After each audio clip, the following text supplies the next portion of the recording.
Hello दोस्तों, welcome back to LR chemistry YouTube channel. Chemistry की रंगीन दुनिया में आपका स्वागत है। केमिस्ट्री के इस चैनल में मिलेंगे केमिस्ट्री के अमेजिंग से क्वेश्चन, उनको सॉल्व करने के लिए धमाकेदार ट्रिक्स और साथ ही साथ कुछ विजुअलाइजेशंस, फैक्ट्स। तो दोस्तों, यदि इन सभी चीज़ों की रिक्वायरमेंट है तो प्लीज़ मेरे चैनल को सब्सक्राइब कर दीजिए और साथ साथ आने वाले सभी वीडियोस की नोटिफिकेशन पाने के लिए बेल आइकन को तोड़ ही दीजिए, ताकि मेरे आने वाली वीडियोस के नोटिफिकेशन आप तक पहुंचती रहे। तो दोस्तों, साथ ही साथ इस वीडियो को लाइक कर दीजिए और शेयर कर दीजिए, ताकि मेरा मोटिव बना रहे। जिस चीज में आप अभी आजकल काफी कंजूसी कर रहे हैं, मैं बोलता नहीं तो आप बहुत कंजूसी कर रहे हैं, ऐसा नहीं होना चाहिए। देखिए कि पिछला वीडियो कितना अमेजिंग से क्वेश्चन था और उसको कितने स्मूथली जो है मैंने एक्सप्लेन किया। ऐसे कुछ अमेजिंग फैक्ट्स आ रहे हैं तो उनका जो है आपके सामने प्रस्तुत किया जा रहा है, और कुछ शॉर्ट्स वीडियोस के जरिए आपको एंटरटेनमेंट कराया जाता है इस चैनल में। तो दोस्तों, आप जो है इस चैनल को सब्सक्राइब कीजिए, अपने दोस्तों तक शेयर करिए, ताकि आपको उनको भी तो पता चले कि आप कितने अमेजिंग से फैक्ट्स पढ़ रहे हैं। तो दोस्तों, जैसे कि आप जानते हैं, आइए अब हम चलते हैं अपने जो वीडियोस में चलते हैं। तो वीडियो में तो चलने से पहले अब आपको बता दूं कि जो जो आपको पिछला वीडियो है, पिछले वीडियो में मैंने सिस्टम सिस्टम के बाद इंटरनल एनर्जी, फिर जो है लॉ ऑफ थर्मोडायनेमिक्स, कितने प्रकार के लॉ बताए गए हैं, जिसमें फिर शून्यवा नियम, प्रथम नियम, एंथैल्पी, एंथैल्पी पर आधारित कुछ न्यूमेरिकल, ये कराने के बाद अब बारी आई है और कुछ जो है ना, मैंने हाई लेवल के मैंने कुछ फार्मूले जो कि किसी भी ऑर्गेनिक चैप्टर के ऑर्गेनिक कह रहा हूं मैं, आपके किसी भी फिजिकल केमिस्ट्री के चैप्टर की जान होते हैं। और मैंने सिर्फ 11th लेवल के नहीं, आपको मैंने कुछ IIT JEE JEM net gate level के भी जो है आपके फार्मूले प्रोवाइड कर दिया हूं। तो दोस्तों, यदि आपने लिख लिया हो तो ठीक है, नहीं लिखा होगा तो मैंने आपके अपलोड करके रख दिया है आपकी, और आपका अपना जो चैनल है या फिर ग्रुप है आपका टेलीग्राम का, तो उसमें जो है मैंने अपलोड कर दिया है पूरी PDF सहित। तो उसे जाकर के चेकआउट कर लीजिए, उसकी भी लिंक मैंने डिस्क्रिप्शन बॉक्स में दे दी है। तो और साथ ही साथ आपको बताया जो है, मैं मुझे एक कमेंट आया था मेरे पिछले वीडियो में, जिसमें मैंने जो फैक्ट्स बताए उसमें, कि ऑर्गेनिक केमिस्ट्री की पूरी रिएक्शन जो है एक ही वन शॉर्ट वीडियो में लाई जाए। तो कोशिश तो रहेगी, लेकिन दिक्कत आ सकती है कि ये जो है एक फिजिकल केमिस्ट्री का चैप्टर चल रहा है और वो है ऑर्गेनिक केमिस्ट्री की बात, और ऑर्गेनिक का तो मैंने कुछ स्टार्ट किया ही नहीं है। तो हो सकता है मैं लाने में देरी करूं, लेकिन लाऊंगा जरूर। तो दोस्तों, अब आते हैं हम इसी पर्टिकुलर वीडियो में।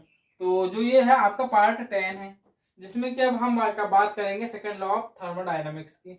सेकेंड लॉ ऑफ थर्मोडायनेमिक्स, तो आइए दोस्तों हम नेक्स्ट स्लाइड में लेकर के चलते हैं आपको सेकेंड लॉ ऑफ थर्मोडायनेमिक्स की अमेजिंग सी दुनिया में। आइए दोस्तों, यहाँ पर भी मैंने हेडिंग डाल चुका है सेकेंड लॉ ऑफ थर्मोडायनेमिक्स, उष्मा गति का द्वितीय नियम। इसके पहले मैंने आपको शून्यवा नियम और प्रथम नियम बता चुका है। यदि आपने उसे नहीं देखा है तो प्लीज चेकआउट कर लीजिए, मैंने जो है चैप्टर 6 की प्लेलिस्ट बना दिया है, तो वहां पर जाकर के आप चेकआउट कर सकते हैं। और अब हम बात कर रहे हैं द्वितीय नियम की, और इससे आपको बता दिया जाए कि जैसे प्रथम नियम से एंथैल्पी का जन्म हुआ था, वैसे ही यहाँ पर पे जो है एंट्रोपी का जन्म होगा। इसमें क्या का होगा? एंट्रोपी का जन्म। तो एंट्रोपी क्या है, कैसी क्या बात है, तो ये पहले हम सेकेंड लॉ ऑफ थर्मोडायनेमिक्स जान लें, उसके बाद हम बात करेंगे आपके जो है एंट्रोपी के बारे में। एंट्रोपी तो जो मैंने यहाँ पर अभी कुछ जो है वैज्ञानिकों के नाम लिखे थे, आपने ध्यान नहीं दिए होंगे, लेकिन यदि दिए होंगे तो आपने सोचा जरूर होगा कि सर ने यहाँ पर क्लॉसियस, वो प्लैंक, केल्विन, थॉमसन, ये 4 वैज्ञानिकों के नाम क्यों लिखे थे। तो आपको बता दिया जाए कि जो और जो है पिछले नियमों में इनके नाम क्यों नहीं लिखे। तो जो है ना, आपके बुक में स्पष्ट मेंशन है, इसलिए इनके नाम यहाँ लिख दिया हूँ।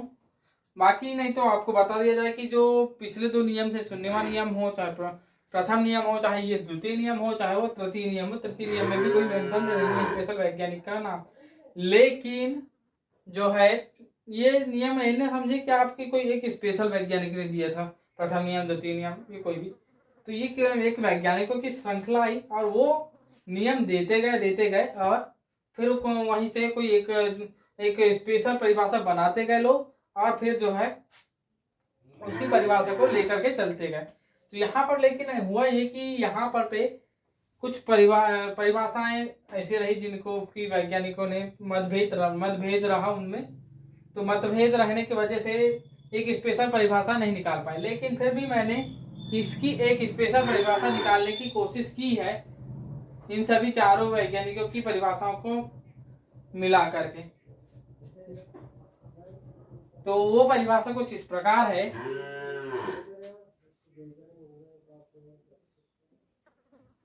किसी तंत्र में कार्य को पूर्ण रूपेण ऊष्मा में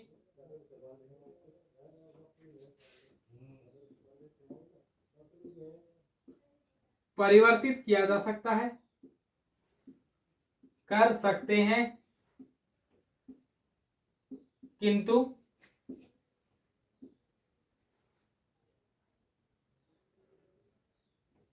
ऊष्मा, यहाँ ऊष्मा शब्द गलत होगा, यहाँ ऊर्जा शब्द लगाना सही होगा। किंतु ऊर्जा को पूर्ण रूपेण कार्य में परिवर्तित करना,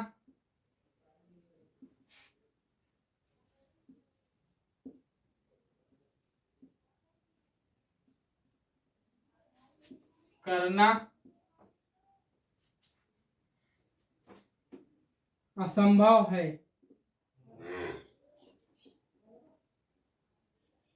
तो जैसे कि यहाँ पर मैंने खुद की एक परिभाषा बनाई हुई है और ये परिभाषा कुछ इस प्रकार है कि किसी तंत्र में कार्य को पूर्ण रूप में ऊर्जा में परिवर्तित करना संभव है, लेकिन ऊष्मा नहीं, ऊर्जा को पूर्ण रूप में कार्य में परिवर्तित करना असंभव है। इसका अर्थ क्या हुआ? आपने परिभाषा तो लिख लिया, लेकिन सर इसका अर्थ तो समझाइए। तो आपने जो है इसके जो एप्लीकेशन है, एप्लीकेशन से आप बिल्कुल समझ पाएंगे।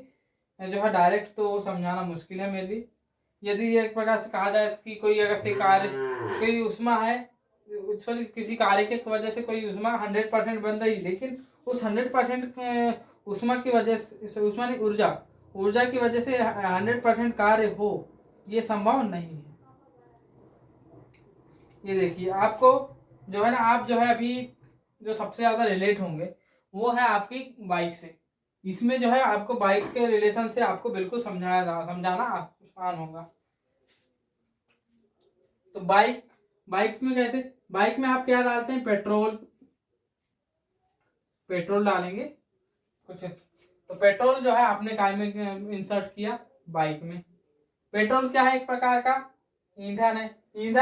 ईंधन की वजह से यहाँ पर क्या हुआ? ईंधन क्या करेगा? यहाँ क्या इंजन में कार्य करेगा। इंजन आपका क्या हो जाएगा? तंत्र हो जाएगा। बाइक का इंजन क्या हो जाएगा? आपका तंत्र। ये हो गया क्या? तंत्र। तो यहाँ इंजन जो है अपना जो है पेट्रोल की वजह से, इसमें पेट्रोल जो है यहाँ ईंधन, और ईंधन क्या है? एक प्रकार से ऊष्मा हो जाएगी, या फिर ऊर्जा कहेंगे, ऊष्मा नहीं ऊर्जा कहेंगे, ऊर्जा हो जाएगी। तो ऊर्जा जो है 100% दी गई है। यहाँ पर पे 1 लीटर दिया गया, मान लीजिए 1 लीटर। तो 1 लीटर जो, तो यहाँ पर पे 1 लीटर दिया, तो आपका चलना चाहिए कितनी? इसका माइलेज देना चाहिए 100 किलोमीटर चलना चाहिए। चलना कितनी चाहिए? 100 किलोमीटर। इसका मतलब, लेकिन चलती कितनी है? एक्सपेक्टेशन होती है 100%, लेकिन आप 90 किलोमीटर, हद से हद 90 किलोमीटर ही चल पाते हैं आप बाकी का 10 किलोमीटर क्यों नहीं आगे गई? इसके पीछे का कारण क्या है कि ये जो है, जो ऊर्जा है जो यहाँ से कार्य किया, ऊर्जा ने जो कार्य किया, कार्य करने की वजह से पुनः ऊर्जा बनी, इसमें पुनः ऊर्जा बनी, कार्य जो है पूर्ण रूपेण यहाँ 100% तो ऊर्जा में बदल गया। क्या हुआ? आपका जो पेट्रोल है, पेट्रोल एक प्रकार का क्या है? संतृप्त हाइड्रोकार्बन है, जो कि एक प्रकार का कह सकते हैं आप ऑक्टेन है। ऑक्टेन का ऑक्सीडेशन होगा तो ये ईस्टर में कन्वर्ट हो जाएगा, ईस्टर में कन्वर्ट हो जाता है, याद रखिए। तो आप जब भी बाइक में सफर करते हैं तो जो आपको खुशबू आती है वो ईस्टर की होती है। इस वजह से हम स्पष्ट कह सकते हैं कि जो ऑक्टेन है वो ईस्टर में कन्वर्ट हो रहा है। तो ईस्टर में कन्वर्ट हुआ तो ईस्टर जो है ना, आप क्या हो गए, ये ऊर्जा है, ये अब ऊर्जा है, ये ऊर्जा में कन्वर्ट हो गया, यहाँ ऊर्जा में बदल गया 100% ऊर्जा में। लेकिन जब कार्य करने की बारी आई तो वो सिर्फ 90% ही कार्य कर पाया। अब 10% कहाँ गया? तो आपका इंजन गर्म हो जाता है, जी हाँ, इंजन गर्म हो जाता है तो वह उसमें ऊर्जा में 10% ऊर्जा कन्वर्ट हो गई, मतलब एक प्रकार से लॉस ऑफ एनर्जी कहेंगे। लेकिन यहाँ पर फिर ध्यान, रुकिए रुकिए रुकिए, पहला नियम कहाँ गया? मर तो नहीं गया ना? पहला नियम को मार क्यों रहे हैं कि ऊर्जा ना तो उत्पन्न होती ना ही नष्ट होती। आप ये कह दिया आपने गलती से भी कि आपकी ऊर्जा हानि हो रही है।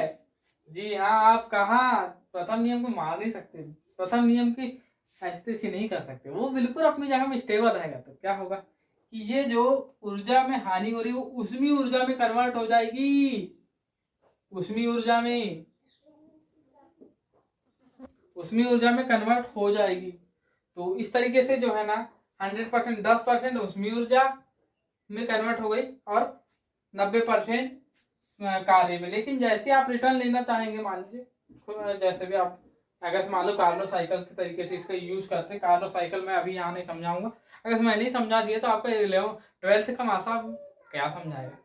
फिजिक्स के लिए भी कुछ बचाओ, थर्मोडायनेमिक्स से तो लड़ेंगे यार, लड़ते रहते हैं कि फिजिक्स का टॉपिक है कि केमिस्ट्री का टॉपिक है। फिजिक्स वाले बोलते हैं हमारा टॉपिक है, केमिस्ट्री वाले बोलते हैं हमारा टॉपिक है।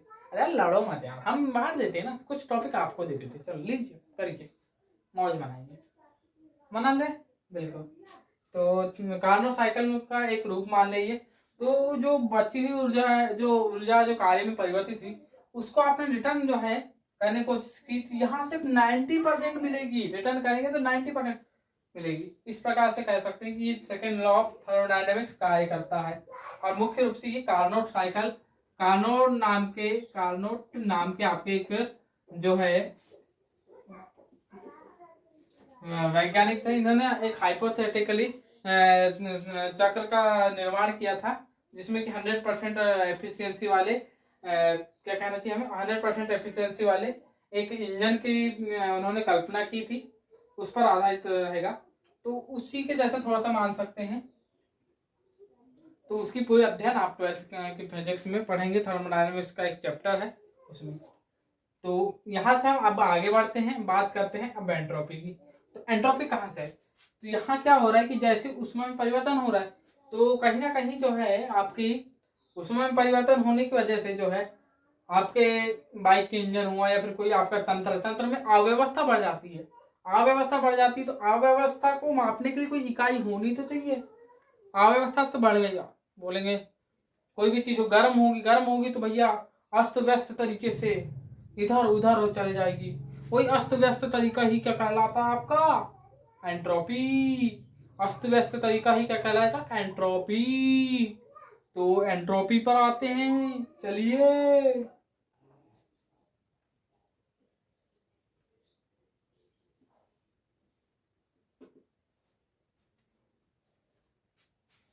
तो आइए दोस्तों, यहाँ हेडिंग डाल चुकी है आपकी क्या? एंट्रोपी। क्या डाल चुकी हेडिंग? एंट्रोपी।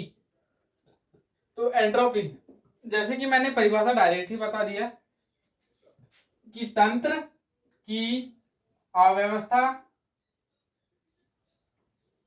था की माप को एंट्रोपी कहते हैं। एंट्रोपी कहते हैं इसे एस से प्रदर्शित करते हैं।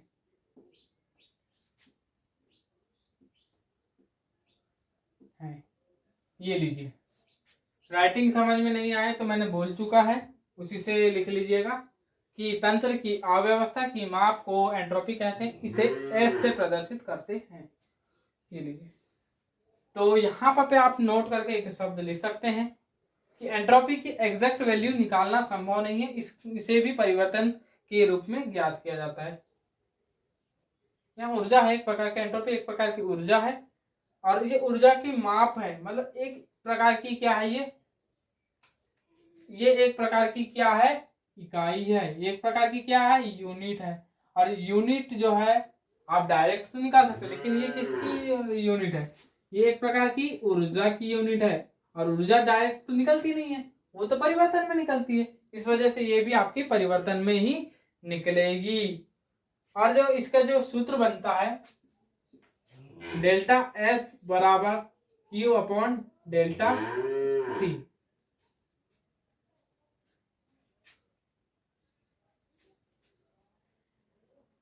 और ये जो है क्यू वी, जी हाँ Q V upon delta T, Q V नहीं यार sorry, Q P upon delta T. और जैसे आप जो है ना क्यू पी, मतलब यहाँ पे आपका प्रेशर हो चुका है अब क्या, कांस्टेंट, प्रेशर हो चुका है कांस्टेंट, प्रेशर कांस्टेंट। और जब भी प्रेशर कांस्टेंट हो और उस समय आप जो है उस काय की बात करेंगे, उष्मा की बात करेंगे, और उष्मा की बात करेंगे तो इसे काय से डिनोट कर देंगे आप अब, डेल्टा एस से। तो ये डेल्टा टी या फिर डायरेक्ट टी से वो कर देंगे। यहाँ पर भी इस तरीके से आपस में जो है इसका एक प्रकार का सूत्र बन गया, और ये सूत्र बहुत ही ज्यादा रिलेटेबल है। अब यहाँ पर पे एक शब्द होता है, अब यहाँ पर पे एंट्रोपी में आप एक चीज पढ़ेंगे, ये तो यहाँ कि एंट्रोपी ताप बढ़ाने के साथ एंट्रोपी बढ़ती है, ताप बढ़ाने के साथ एंट्रोपी बढ़ती है, क्योंकि किसी भी तंत्र की ताप बढ़ाने के साथ अव्यवस्था बढ़ेगी, गतिज ऊर्जा बढ़ेगी, गतिज ऊर्जा बढ़ेगी तो जो है उसकी अव्यवस्था बढ़ जाएगी, गतिज ऊर्जा बढ़ेगी तो इधर उधर भागना ज्यादा पसंद करेगा कोई भी चीज, कोई भी अणु, तो उस वजह से उसकी अव्यवस्था बढ़ जाएगी, और उसी वजह से इसकी एंट्रोपी बढ़ जाएगी। क्या बोले, ताप बढ़ाने से इसकी एंट्रोपी बढ़ेगी, तो इस चीज को भी आप नोट कर लेंगे।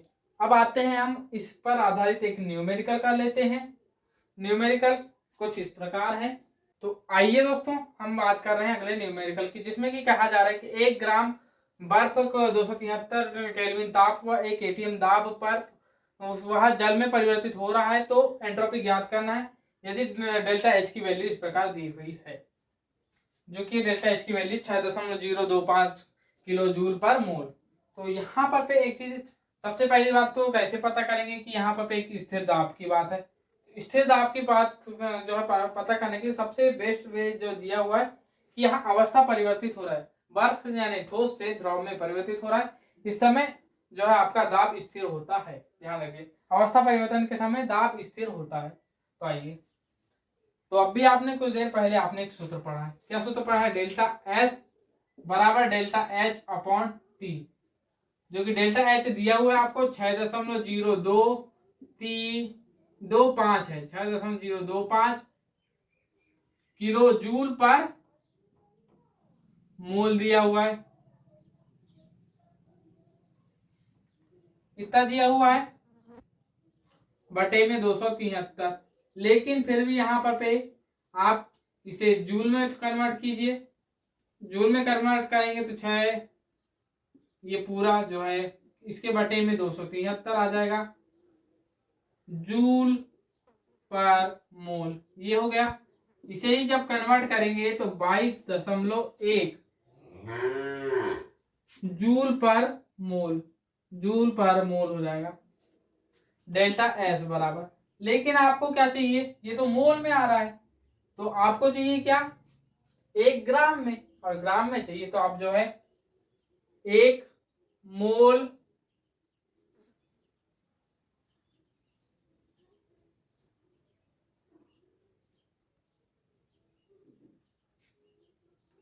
1 मोल H2O का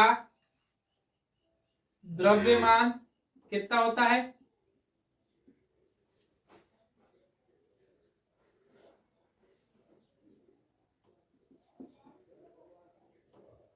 18 ग्राम। तो 1 ग्राम H2O में कितने मोल होंगे? में मोल 1/18। तब डेल्टा S बराबर कितना हो जाएगा? तो जो आपको प्राप्त हुआ 22.1 के बटे में 18 हो जाएगा, और यहीं से आपको जूल पर केल्विन में आंसर मिल जाएगा, जो कि मिलने वाला है क्या? 1.22 जूल पर केल्विन। लीजिए आपका आंसर आ चुका। तो बहुत ही आसान था, जिसमें कि सबसे पहले आपको इस सूत्र के सहारे और फिर उसके बाद मोल और आंसर। तो बिल्कुल आपको तक समझ में आया होगा। अब हम बात करेंगे गिब्स मुक्त ऊर्जा के बारे में। यहाँ मैंने हेडिंग डाल चुका हूँ, गिब्स मुक्त ऊर्जा, गिब्स फ्री एनर्जी। तो यहाँ पर भी आपको बता दीजिए कि ये जो है ना, किसी अभिक्रिया में किस वह स्वतः होगी या फिर नहीं होगी, या फिर होगी नहीं होगी, इस चीज के बारे में जानकारी देती है हमें क्या? गिब्स मुक्त ऊर्जा। तो इसे जो है ना डिनोट किया जाता है डेल्टा जी से।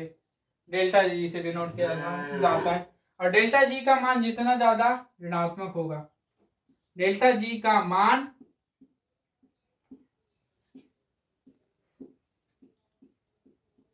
जितना ज्यादा ऋणात्मक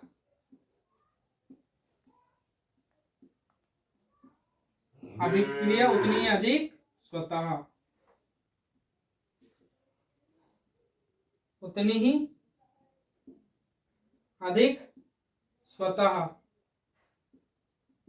अब यहाँ एक शब्द आया स्वतः। स्वतः हो या फिर अभिक्रिया का स्वतः होना क्या है, पहले ये बता देता हूँ, फिर उसके बाद जो है इसका एक फार्मूला है वह बता करके, और कब कौन सा इसकी कंडीशन, स्वतः और अस्वतः की कंडीशन कल बताई जाएगी। तो इसका मतलब स्वतः अभिक्रिया मतलब कोई अभिक्रिया अपने आप हो रही है क्या, नहीं हो रही।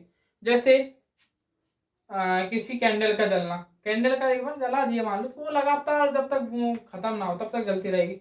या फिर किसी पेड़ द्वारा भोजन बनाना, वो प्रक्रिया अपने आप चलते रहेगी। तो ये प्रक्रिया जो है अपने आप चल रही है, तो इनकी क्यों, इनकी जो है अभिक्रिया ये अपने आप चल रही है, इसी वजह से क्या कहलाएंगे? आपकी स्वतः अभिक्रिया। और स्वतः अभिक्रिया है तो इनके लिए याद रखना हमेशा डेल्टा जी का मान ऋणात्मक आएगा, डेल्टा जी का मान ऋणात्मक आएगा। और डेल्टा जी के लिए एक फार्मूला होता है जो कि होता है डेल्टा जी बराबर delta H minus T delta S. तो इस फार्मूले को आप जो है ना याद कर लीजिए, गांड मान लीजिए। और ये जो है सेकेंड मोस्ट आपका आईएमपी, मतलब एक जो है पहले बताया था वो, और एक ये दो फार्मूले काफी ज्यादा, जो कि इसके पहले कौन सा बताया था मैंने, W बराबर delta U plus delta NGRT, ये बताया था मैंने। एक ये वाला और एक ये वाला, ये दोनों जो है काफी ज्यादा मोस्ट इम्पोर्टेंट फार्मूले हैं इस चैप्टर के। और अब जो है जो स्वतः अभिक्रिया अस्वतः अभिक्रिया के बारे में थोड़ी अच्छे से जानकारी अगले वीडियो में दी जाएगी, और कंडीशन क्या क्या होती है इनके बारे में जानकारी आपको अगले वीडियो में दी जाएगी। तो दोस्तों इसी के साथ आपका इस वीडियो को देखने के लिए धन्यवाद। जय श्री राम, जय हिंद।